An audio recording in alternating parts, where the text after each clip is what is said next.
दोस्तों, आज के इस वीडियो के माध्यम से हम ये सीखने वाले हैं कि हम किस प्रकार से कैपेसिटर को एक मल्टीमीटर के द्वारा चेक करेंगे।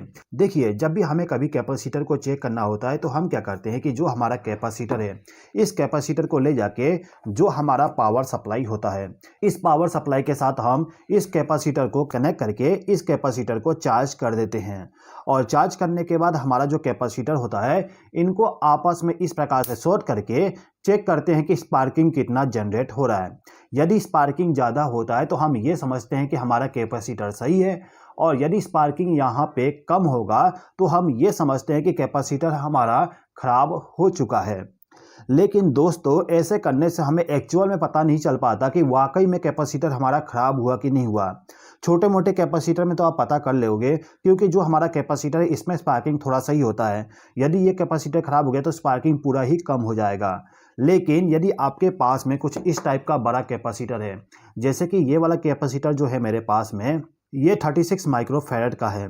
अब इस कैपेसिटर को यदि मैं चार्ज करता हूँ, इसको चार्ज कर देता हूँ। चार्ज करने के बाद यदि आप इसको स्पार्क करोगे तो आप देखोगे यहाँ पे स्पार्किंग बहुत ज़्यादा हुआ। अब यदि इस कैपेसिटर का कैपेसिटेंस वैल्यू कम हो गया, जैसे कि इस कैपेसिटर का वैल्यू है 36 माइक्रोफैरड, अब यदि कैपेसिटर हमारा वीक हो गया और इसका वैल्यू पहुंच गया 30 माइक्रोफैरड, तो उस कंडीशन में भी यदि आप इसको चार्ज करोगे और चार्ज करने के बाद इसको आपस में शॉर्ट करके चेक करोगे, तब भी स्पार्किंग आपको सेम टू सेम लगभग दिखेगा। थोड़ा सा कम होता है, जिसको आप अच्छे तरीके से समझ नहीं पाओगे, यानी कि कैपेसिटर के वीक होने के बाद भी आप इसको आइडेंटिफाई नहीं कर पाओगे। तो इस कंडीशन में हमें मल्टीमीटर का ही इस्तेमाल करना पड़ता है। अब ये जो मल्टीमीटर है, इसके द्वारा हम किस प्रकार से कैपेसिटर को चेक करेंगे, समझ लेते हैं। देखिए, यदि आपको कैपेसिटर को मल्टीमीटर के द्वारा चेक करना है तो आपके पास में जो मल्टीमीटर होता है इस टाइप के मल्टीमीटर में कैपेसिटर को चेक करने का ऑप्शन नहीं आता।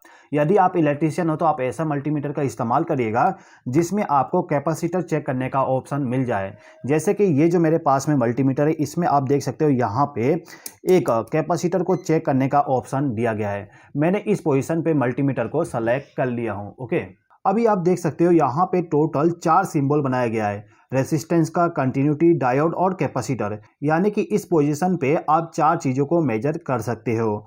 अब इस मल्टीमीटर के डिस्प्ले पे आप देखोगे यहाँ पे मेगा ओम लिखा हुआ है, यानी कि अभी हम रेसिस्टेंस को मेजर कर सकते हैं।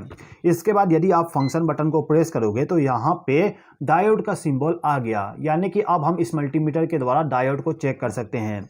दोबारा से इसको प्रेस करते हैं तो आप देखोगे यहाँ पे नैनो फैराड लिखा हुआ आ गया। आपको शायद दिख रहा होगा, ओके, आपको दिख रहा होगा यहाँ पे लिखा हुआ है नैनो फैराड, यानी कि अब हम इस मल्टीमीटर के द्वारा कैपेसिटर को चेक कर सकते हैं। तो देखिए, सबसे पहले मैं यहाँ पे 2.5 माइक्रोफैराड वाला जो कैपेसिटर है, आप देख सकते हो यहाँ पे लिखा गया है 2.50 माइक्रोफैराड प्लस माइनस 5%, यानी कि हमारा कैपेसिटर 2.5 माइक्रोफैराड का है। थोड़ा बहुत इसका वैल्यू अप एंड डाउन हो सकता है 5%, ठीक है। अब ये जो कैपेसिटर है, इसको चेक करने के लिए हमें क्या करना होता है कि जो हमारा मल्टीमीटर है, इस मल्टीमीटर का जो दोनों प्रोब होगा, इन दोनों प्रोब को ले जाके कैपेसिटर के दोनों वायर के साथ कनेक्ट करना है। ध्यान दीजिएगा कि आप कैपेसिटर के वायर को कुछ इस प्रकार से ना टच करिएगा, दोनों हाथ आपको नहीं लगाना है, केवल एक हाथ को आप लगा सकते हो। दूसरे वायर को ले जाके आपको क्या करना है, कहीं पर रख दीजिए, उसके बाद मल्टीमीटर के प्रोब को कनेक्ट कर दीजिए इस प्रकार से, यदि आपको एक्यूरेट वैल्यू चाहिए तो जैसे कि आप देख सकते हो यहाँ पे हमारा मल्टीमीटर वैल्यू शो करने लगा है।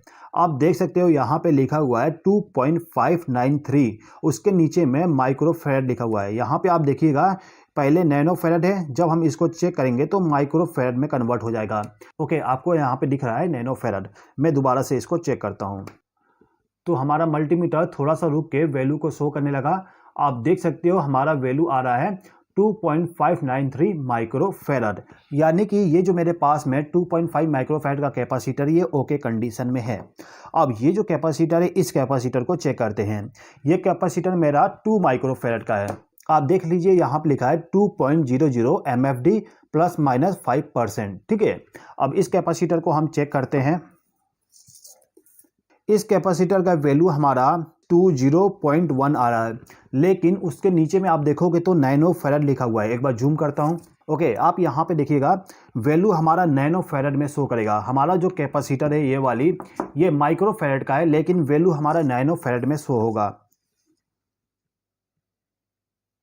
आप देख सकते हैं अभी वैल्यू आ रहा है 620.1, नीचे में लिखा हुआ है नैनो फैराड, यानी कि ये जो कैपेसिटर है हमारा पूरा का पूरा वीक हो चुका है। ठीक है, अब इसके बाद हमारे पास में एक और ये वाला जो कैपेसिटर है 10 MFD वाली, इस कैपेसिटर को चेक करते हैं। ये कैपेसिटर मैंने अभी 2 दिन पहले एक मोटर से निकाला था, क्योंकि मेरा जो मोटर था वो रन नहीं हो पा रहा था इस कैपेसिटर को लगाने के बाद। अब इस कैपेसिटर में क्या प्रॉब्लम है चेक कर लेते हैं। तो कैपेसिटर के वायर के साथ मल्टीमीटर के प्रोब को कनेक्ट कर दिया।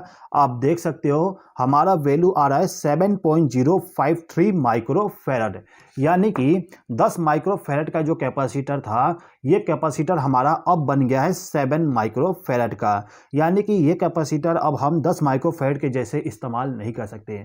आप चाहे तो इसको 7 माइक्रो फैराड के जैसे इस्तेमाल कर सकते हो। ठीक है, अब इसी कैपेसिटर को मैं आपको एक बार स्पार्किंग करके दिखाता हूँ। आप देखोगे यहाँ पे इस कैपेसिटर का जो स्पार्किंग है वो स्पार्किंग भी थोड़ा ठीक ठाक ही आएगा। आपको स्पार्किंग करके पता नहीं चल पाएगा कि कैपेसिटर हमारा वीक हो चुका है। ठीक है, मैंने इसको चार्ज कर दिया। शायद कैमरे में आपको स्पार्किंग अच्छे तरीके से ना दिखे, फिर भी मैं कोशिश करूँगा कि आपको अच्छे तरीके से स्पार्किंग दिखा सकूँ। ओके, मैं इसको शॉर्ट करता हूँ। सॉरी, ये पूरा डिस्चार्ज हो गया था, दोबारा चार्ज करके तुरंत करता हूँ।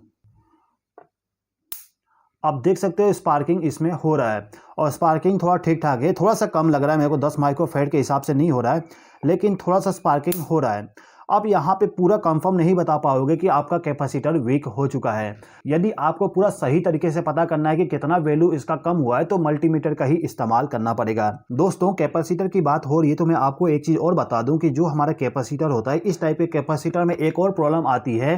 प्रॉब्लम ये आता है कि जो हमारा कैपेसिटर है, कैपेसिटर का जो प्लेटें होती है वो आपस में शॉर्ट हो जाता है, यानी कि ये जो दोनों वायर है, ये दोनों वायर ओपन कंडीशन में होना चाहिए। मैं अभी आपको चेक करवा देता हूँ। देखिए, मेरा जो मल्टीमीटर है, इस मल्टीमीटर को मैं कंटिन्यूटी पे रख देता हूँ। कंटिन्यूटी पे ला दिया। अब मैं यदि मल्टीमीटर के दोनों प्रोब को आपस में टच करूँगा तो बीप का आवाज़ आएगा। अब यदि मैं इन दोनों प्रोब को ले जाके कैपेसिटर के दोनों वायर के साथ कनेक्ट करूँगा तो कोई भी बीप का आवाज़ नहीं आएगा। यदि यहाँ पे बीप का आवाज़ आता है तो इस कंडीशन में आपको कभी भी इस कैपेसिटर को ले जाके पावर सप्लाई के साथ कनेक्ट नहीं करना है। यदि आप इसको ले जाके पावर सप्लाई के साथ कनेक्ट कर दिए तो इस कंडीशन में तुरंत ब्लास्ट होगा, क्योंकि हमारा जो कैपेसिटर है वो आपस में शॉर्ट हो गया, और शॉर्ट होने के बाद ये जो दोनों वायर है वो सिंगल वायर बन जाएगा, यानी कि यहाँ का पावर सप्लाई डायरेक्टली यहाँ तक फ्लो होगा। तो जब भी आपको कभी किसी कैपेसिटर को पावर सप्लाई के साथ चेक करना हो तो आप एक चीज़ कर सकते हो कि जो हमारा कैपेसिटर, इस कैपेसिटर का सबसे पहले तो आप कंटिन्यूटी चेक कर लीजिए।